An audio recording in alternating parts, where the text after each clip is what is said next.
Hey, I'm Juan. Today we're talking about Senseonics versus everyone. So who's everyone? Dexcom, Abbot, and Medtronic are the big players in the CGM market. So let's get right to it and compare them. This is comparing Guardian, Dexcom, freestyle libre, and Medtronic. These are the major devices that they have. So we see here sensor life, 10 days for Dexcom 6, 14 days for freestyle libre, 180 and this is in Europe, not in the United States yet, and Medtronic 7 to 14 days.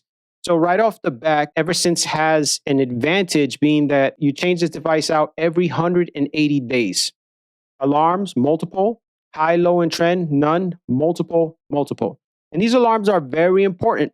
You know, if you're sleeping and you become hypoglycemic, your sugar drops, you're going to want to hear those alarms. So they're all able to do trends and be predictive, rate changes.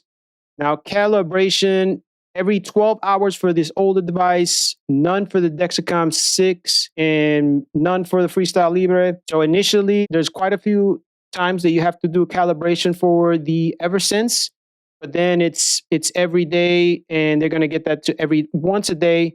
And future projects are going to push for every week or every 10 days.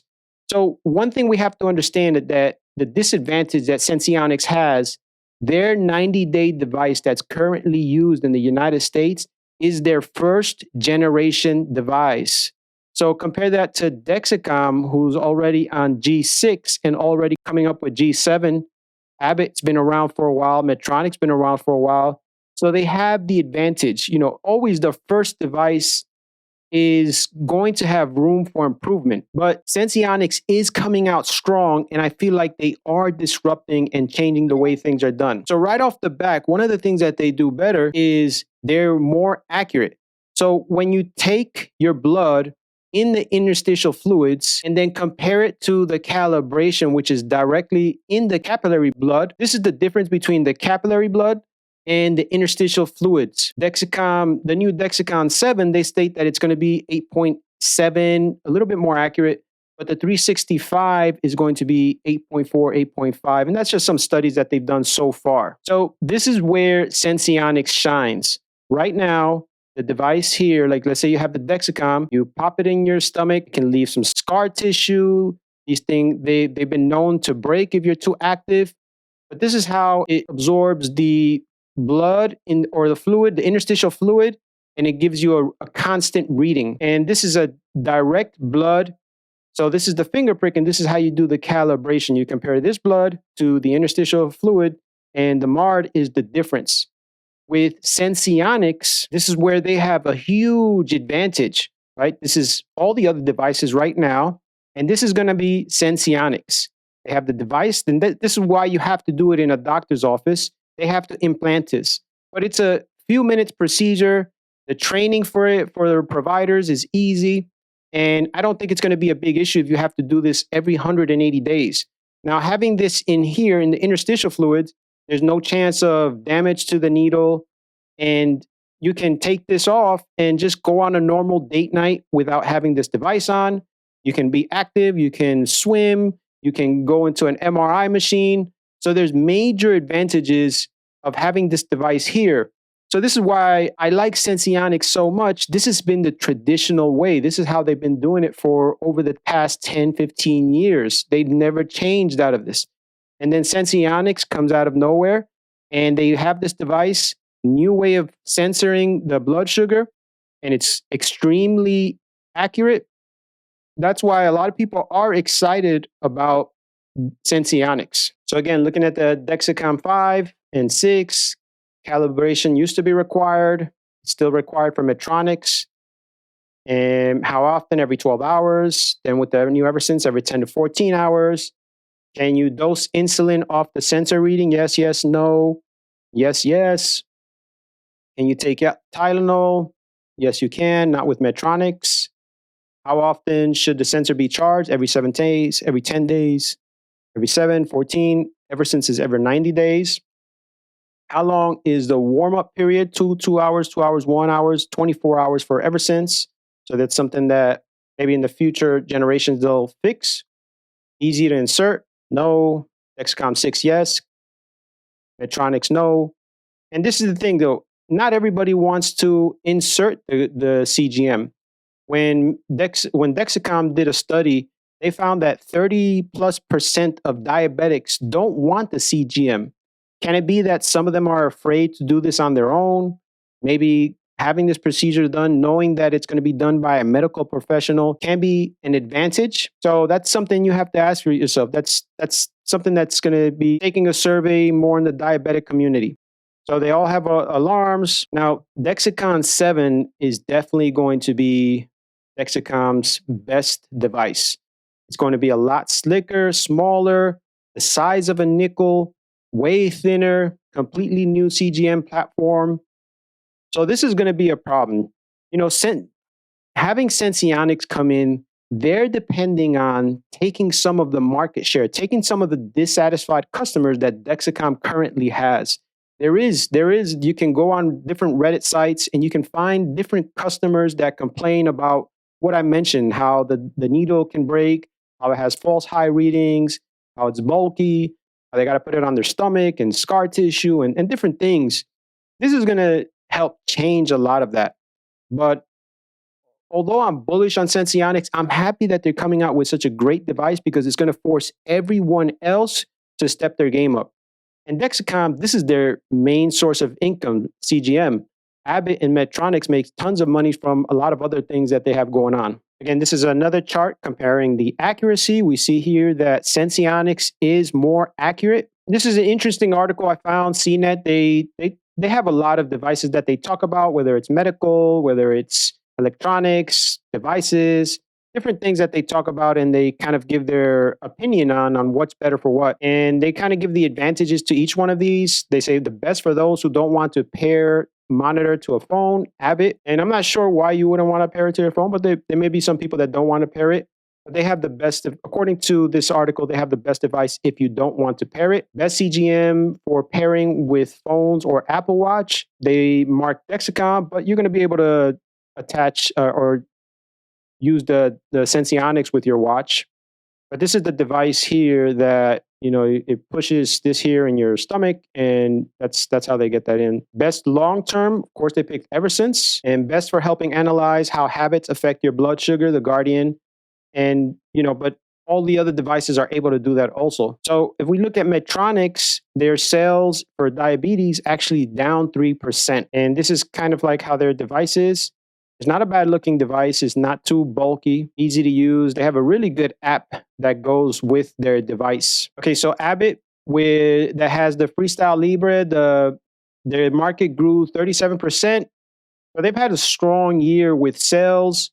They've continued to do well with their CGM device, and they have a bunch of other devices also. They have a bunch of other stuff that makes them a strong company. They don't just depend on the CGM.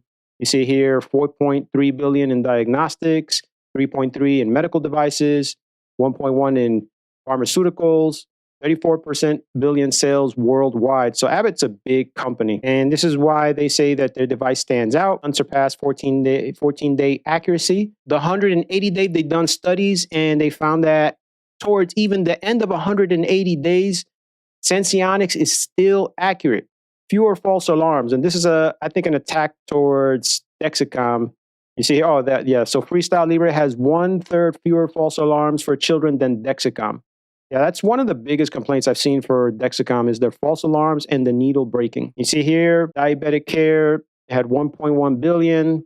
But you see all the other stuff they have going on. Heart failure, vascular, structural heart. So this is what money can get you. You know, Dexcom's a big company. They make a lot of money. They can get big names, and they're constantly having commercials. And they kind of go back to their history, and they talk about when they IPO'd in 2005, and when Dexcom was founded in 1909. Real nice website, shows their growth, and you know they talk about their future products. Definitely a big force in the CGM. Here they talk about some features here of Dexcom G6, really good looking device. So a lot of improvements have to do with mobile, Apple Watch. Right here, this is what they address. They're trying to address their accuracy because they know that it's a big deal. The price is around $3,800 a year, which is pretty expensive, and about Medicare covering it. So this is what having a lot of revenue and being around for so long, they've been able to make some really smart partnerships. And this is kind of, difficult to compete with. But I think once Senseonics gets FDA approval, they can also initiate some of these partnerships. So look at Senseonics. You see their revenue has been growing year over year. They slowed down a little bit here during COVID, but they're still net income is still negative. They're still spending a lot of money. They're still diluting a lot of shares. But I think their partnership with Ascensia is going to be a big help. And you compare that with Abbott's revenue. We look here, they're 34 billion, 31 billion, 30. And we see here revenue growth has been steady increasing, 259, 400, 573, 78, 1 billion, 1.4 billion, 1.9. And just recently, you see their net income, they've just recently started being profitable, 101 million, 493 million, 529 million. You see a lot of the money goes to R&D and selling general and admin expenses. So they invest a lot. And, that's why their G7 is going to be a problem. G7 is going to be hard to compete with. But I think once the 180 comes out and once the features of the 365 starts advertising, that's going to take Senseonics up to another level. Now, the problem with the 365, it's going to take a while before they launch because it's not like you can test a whole bunch of people in 1 month. The people that you test, it's going to have to be tested over a whole year period because it's a 12-month, 1-year device. And that's going to be one of the problems. And here, another one, 29, 30, 28 billion, 30 billion, not as successful as Abbott. And, a lot of this is not from CGM. Actually, some of their CGM profits went down a little bit, but still, they've been profitable for over the last decade, making billions of net income after all their expenses each year. But looking at Senseonics to me has just the most potential. I think, going up against these giants, that's not going to be an easy task at all. But they're already coming in with their second generation device in the 180 and already being competitive, where you have here Dexcom, Medtronic, and Abbott. They're more accurate, longer sensor wear, device attached to the body. So these are some of they're really addressing why BGM users won't adopt CGM, and they're addressing all their issues. So fit with lifestyle, and that's where having that device in the interstitial fluids as opposed to a needle, you can be way more accurate. You can be way more active. The size, accuracy, they're way more accurate. Again, this sensor is going to go in the interstitial fluids. This will go right on top. You can monitor it on your phone, your watch, and it's CGM that's going to last for months versus days. Implantable, 8.5 MAR. This is what we talked about. Transmitter that is removable. So if you just want to have like a normal day, you don't want to remind yourself that you're a diabetic, you just want to take it off, go on a date, you can. Gentle, sensor compatible with MRI. And this is how Senseonics is going to grow, because there is dissatisfied current users. And if you do any research on Reddit, you watch videos, diabetic websites, I found a lot of similarities complaining about inaccuracies with Dexcom, needle breaking, some issues with Libre and Medtronic. So we're banking on getting those customers. And hopefully, when I did my DCF, if they can even grow to get 0.9 or 1 or 2%, their value is just going to keep increasing and increasing. And you're going to see that the share price will eventually go up. And hopefully, as they get bigger and as they grow, they can buy back some of the shares because they've diluted so many shares. This is extremely important here, this partnership. Ascensia, they're one of the leaders, one of the largest groups in BGM with their devices they're one of the largest groups in the BGR market. So this partnership was extremely smart for Senseonics. And here we go, the future pipeline. Look how tiny this device is. For type 1 and type 2 diabetics, no sensor changes for 1 year. This is future projects, no daily calibration, no transmitter on body. Eventually, they want to have pump integration. So you just, if you need insulin, it'll automatically pump out the insulin that you need according to your CGM reading. Again, here, this is another thing that's really exciting.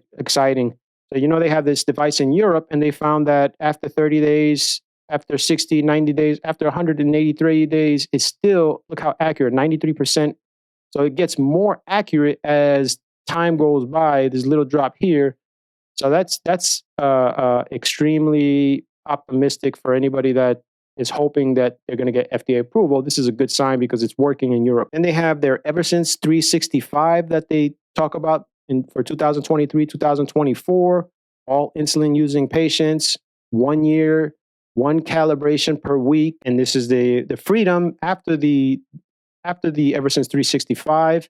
And this is going to be even better, where they want to have CGM with transmitter, FGM without transmitter, standalone therapeutic, FGM without transmitter, all insulin pumps, non-insulin patients. So it's pretty clear Senseonics is not there yet. They have it's kind of like a David and Goliath in regards to revenue and money and size of company. But I think they're going to be able to put up a fight. I think they're going to get some of those customers that are tired of Dexcom, tired of the inaccuracy, tired of the false alarms, tired of the bulkiness, tired of not having the ability to be very, very active and not have to worry about any needles or any damage to the device. They're going to find a place for themselves.